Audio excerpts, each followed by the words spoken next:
नमस्कार दोस्तों। तो इस वीडियो में हम सीबीएसई की 10वीं कक्षा की किताब की प्रश्नावली 6.4 के प्रश्न क्रमांक 5, 6 और 7 यहाँ पर हल करने वाले हैं। तो प्रश्न क्रमांक 5 में एक त्रिभुज ए बी सी की भुजाओं ए बी, बी सी और सी ए के मध्य बिंदु क्रमशः डी, ई और एफ हैं। अच्छा, कक्षा 9 में हमने त्रिभुज का एक थ्योरम सीखा था जिसमें किसी भी त्रिभुज के दो भुजाओं के मध्य बिंदुओं को मिलाने वाली रेखा तीसरी भुजा के समांतर होती है। मतलब कि डी एफ जो है वो समांतर होगी बी सी के और वो जो है तीसरी भुजा की आधी भी होती है। मतलब कि DF जो है वो BC की आधी होगी, या आप कह सकते हैं कि DF अनुपात BC बराबर होगा 1/2 के। और उसी प्रकार से F और E जो है AC और BC के मध्य बिंदु हैं। मतलब कि उन दोनों बिंदुओं को मिलाने वाली रेखा EF जो है वो BA के समांतर होगी और उसकी आधी भी होगी, या आप लिख सकते हैं कि EF बराबर है AB/2 के, या आप यहाँ से लिख सकते हैं कि EF और AB का अनुपात जो है वो 1/2 के बराबर है। और उसी प्रकार से DE जो है वो AB के मध्य बिंदु D और BC के मध्य बिंदु E को मिलाने वाली रेखा है। मतलब कि ये जो है वो समांतर होगी उसकी तीसरी भुजा AC के और उसकी आधी भी होगी, यानी कि DE बराबर है AC/2 के, या आप कह सकते हैं कि DE और AC का अनुपात जो है वो 1/2 के बराबर है। तो यहाँ पर यदि हम बात करें त्रिभुज ABC और त्रिभुज EFD की, तो EF अनुपात AB 1/2 के बराबर है और DF अनुपात BC ये 1/2 के बराबर है और DE अनुपात AC ये 1/2 के बराबर है। और किन्हीं भी दो त्रिभुजों की संगत भुजाओं का अनुपात यदि बराबर होता है तो वो दोनों त्रिभुज जो हैं वे समरूप होते हैं। मतलब कि त्रिभुज ABC समरूप है त्रिभुज EFD के। और किन्हीं भी दो समरूप त्रिभुजों के क्षेत्रफलों का अनुपात जो है उनकी भुजाओं के अनुपात के वर्ग के बराबर होता है। मतलब कि एरिया ऑफ EFT अनुपात एरिया ऑफ ABC बराबर होगा EF अनुपात AB के वर्ग के, या ये बराबर होगा 1/2 होल स्क्वायर के। क्योंकि यहाँ पर हम इस त्रिभुज के क्षेत्रफल और इस पूरे बड़े त्रिभुज ABC के क्षेत्रफल की बात कर रहे हैं, और त्रिभुज DEF और त्रिभुज EFT क्षेत्रफल के हिसाब से वास्तव में एक ही त्रिभुज है। तो हम इसे लिख सकते हैं एरिया ऑफ DEF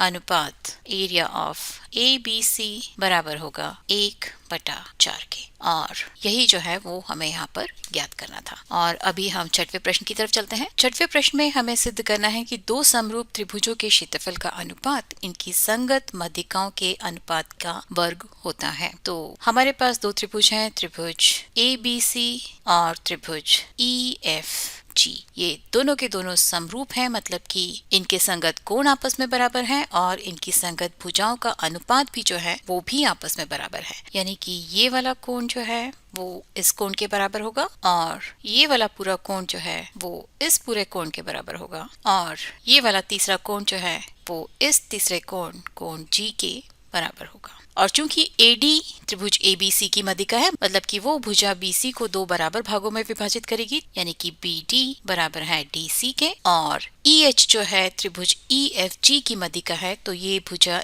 FG को दो बराबर भागों में विभाजित करेगी। मतलब कि FH बराबर है HG के। और किन्हीं भी दो समरूप त्रिभुजों के क्षेत्रफल का अनुपात जो है वो उनकी भुजाओं के अनुपात के वर्ग के बराबर होता है। मतलब कि एरिया ऑफ ABC अनुपात एरिया ऑफ EFG बराबर होगा AB अनुपात EF होल स्क्वायर के। लेकिन हमें प्रूव करना है कि ये अनुपात जो है इनकी माध्यिकाओं के वर्ग के अनुपात के बराबर भी है। तो ABC की माध्यिका से ये एक त्रिभुज बनता है और EFG की माध्यिका से ये एक त्रिभुज बनता है। यहाँ पर हमने त्रिभुज ABD और EFH लिए हैं। इसका एक ये कारण है कि इनके जो संगत कोण है, एक संगत कोण जो है वो आपस में बराबर है, इतना हमें पता है। तो त्रिभुज ABD और त्रिभुज EFH में कोण ABD बराबर है कोण EFH के, और साथ ही साथ AB अनुपात EF बराबर है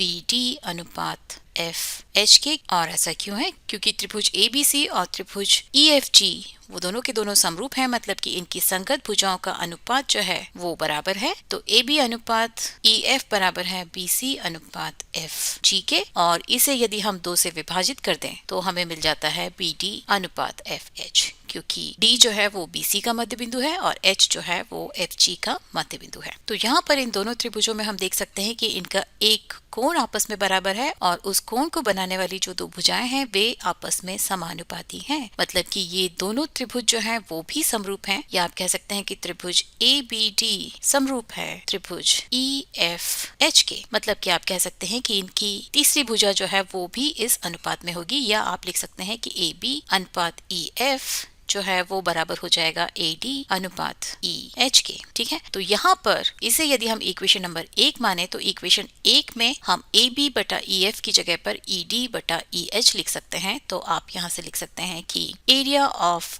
ABC अनुपात एरिया ऑफ EFG जो कि बराबर है AB बटा EF होल स्क्वायर के, ये बराबर होगा AD बटा EH होल स्क्वायर के। और AD और EH जो है इन त्रिभुजों की माध्यिकाएं हैं। तो ये हुआ प्रश्न क्रमांक 6, और अभी हम प्रश्न क्रमांक 7 की तरफ चलते हैं। प्रश्न क्रमांक 7 में हमें दिया है कि सिद्ध कीजिए कि किसी भी वर्ग की एक भुजा पर बनाए गए समबाहु त्रिभुज का क्षेत्रफल उसी वर्ग के एक विकर्ण पर बनाए गए समबाहु त्रिभुज के क्षेत्रफल का आधा होता है। तो ये हमारे पास एक वर्ग ABC है। इस पर यहाँ पर यदि हम एक समबाहु त्रिभुज बनाए तो वो इस भुजा AB पर बना हुआ समबाहु त्रिभुज हो जाएगा, और यहाँ पर विकर्ण BD पर यदि हम एक समबाहु त्रिभुज बनाए जिसकी प्रत्येक भुजा की माप जो है वो BD के बराबर हो, तो वो त्रिभुज कुछ इस तरह से एक समबाहु त्रिभुज हो जाएगा। और ये कुछ इस तरह से दिखेगा, जहां पर मान लीजिए कि ये जो है वो बिंदु P है और ये जो है वो बिंदु Q है। तो यहाँ पर यदि हम माने कि वर्ग ABCD की प्रत्येक भुजा का माप जो है वो A के बराबर है, तो आप लिख सकते हैं कि AD बराबर होगा DC के, और ये बराबर होगा CB के, और ये बराबर होगा AB के, और ये मान लीजिए कि A के बराबर है। और चूंकि ये वर्ग है मतलब कि इसका प्रत्येक कोण जो है वो 90 डिग्री के बराबर होगा। तो त्रिभुज DBC एक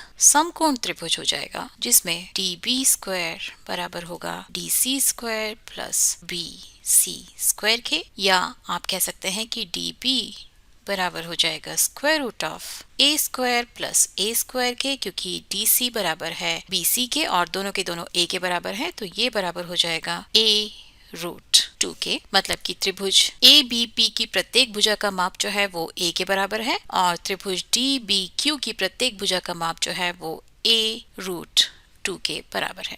और त्रिभुज PAB और त्रिभुज DQB दोनों के दोनों समरूप होंगे, क्योंकि ये दोनों के दोनों त्रिभुज जो हैं वे समबाहु त्रिभुज हैं। समबाहु त्रिभुज की तीनों भुजाएं जो हैं वे आपस में बराबर होती हैं, और तीनों के तीनों कोण जो है वो 60 डिग्री के बराबर होते हैं। तो आप समरूपता के किसी भी नियम का उपयोग कर सकते हैं कि इनके तीनों संगत कोण आपस में बराबर हैं तो ये समरूप हैं, या इनकी तीनों संगत भुजाओं के अनुपात जो है वो भी आपस में बराबर है। तो उस हिसाब से भी ये दोनों के दोनों त्रिभुज जो है वे समरूप होंगे, और सारे के सारे समबाहु त्रिभुज जो है वे आपस में समरूप होते हैं, ये हम पहले ही पढ़ चुके हैं।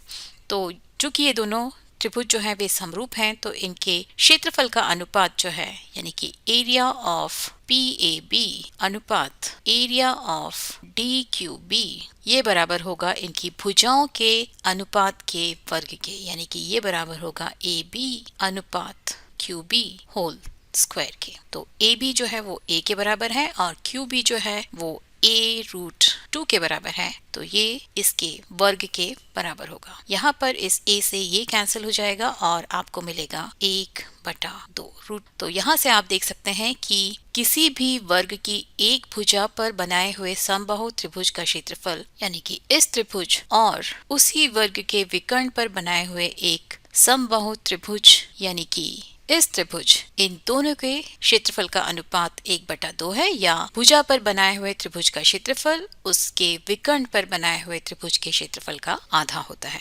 और यही जो है वो हमें यहाँ पर प्रूव करना था। तो इस वीडियो के लिए सिर्फ इतना ही, और अगले वीडियो में हम अगली प्रश्नावली के प्रश्नों को हल करेंगे। तो उसके लिए आप मैथ स्मार्ट हिंदी को देखते रहिए, उसे सब्सक्राइब भी कीजिए और नोटिफिकेशन बेल बजाना मत भूलिए, क्योंकि तभी आपको पता चलेगा कि मेरा अगला वीडियो कब आने वाला है। तब तक के लिए नमस्कार।